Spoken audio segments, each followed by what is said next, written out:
Hello, இது நம்ம வீட்டில் காலையில் நேரம் சூரிய கதிர்கள் பாருங்கள் எவ்வளோ தூரம் அழகாக வருதுன்னு. நம்ம கோழிகள் எல்லாம் எந்திரிச்சிட்டாங்க. இன்னும் எந்திரிச்சு எல்லாம் ரெடியாக நம்ம இற போடுவோமான்னு பார்த்துக்கிட்டு நிற்கிறாங்க. நம்மளோட வாத்துக்கள் இந்த கோழிகளோட போய் சேர்ந்துட்டாங்க, மிங்கிள் ஆகிட்டாங்க. இதை பாருங்கள், வீட்டுக்கு முன்னால் கோழிகள் எல்லாம் நிற்கிது. அவங்களோட இடம் இது.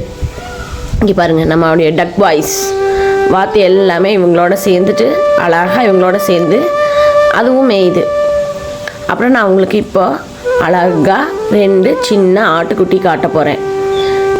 இதோட அம்மா ஆடு இங்கே இருக்குது. இந்த 2 குட்டி ஆட்டுக்குட்டியும் இதோட குட்டி இதுக்கு கழுத்தில் மணி கட்டி விட்டுருக்காங்க. அது அழகாக அந்த மணியை ஓடும்போதெல்லாம் மணி அழகாக அடிக்குது. அங்கேயும் இங்கேயும் அந்த ஆட்டுக்குட்டிகள் ஓடுறதை பார்க்கும்போது நமக்கு மனசுக்கு ரொம்ப சந்தோஷமாக இருக்குது. இது இந்த கோழி அடையிறதுக்கான கூடுகள்.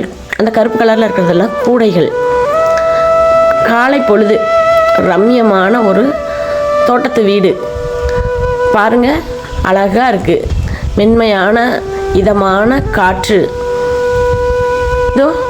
இந்த அழகான இந்த கோழிகளும் ஆடுகளும் காலையில் எழுந்தவுடனே நம்ம பார்க்கும்போது நம்ம மனசுக்கு ரொம்ப நிறைவாக இருக்குது.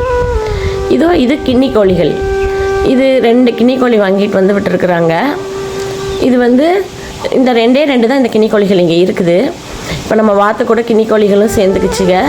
எல்லாமே சந்தோஷமாக ஒன்றா காலையில் எழுந்து சாயங்காலம் வரைக்கும் எல்லாம் இருட்டுற வரைக்கும் ஒன்றா எல்லாமே மேய்ங்க. அப்புறம் நம்ம இற போடுவோம்.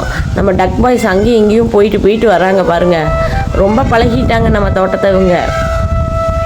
எங்கள் வீட்டு சேவல் கோழிகள் பாருங்கள். நீங்கள் இயற்கையான இந்த சூழலில் வாழ்கிறது எனக்கு ரொம்ப பிடிச்சிருக்கு. இதுதான் அந்த இயற்கையான சூழல்.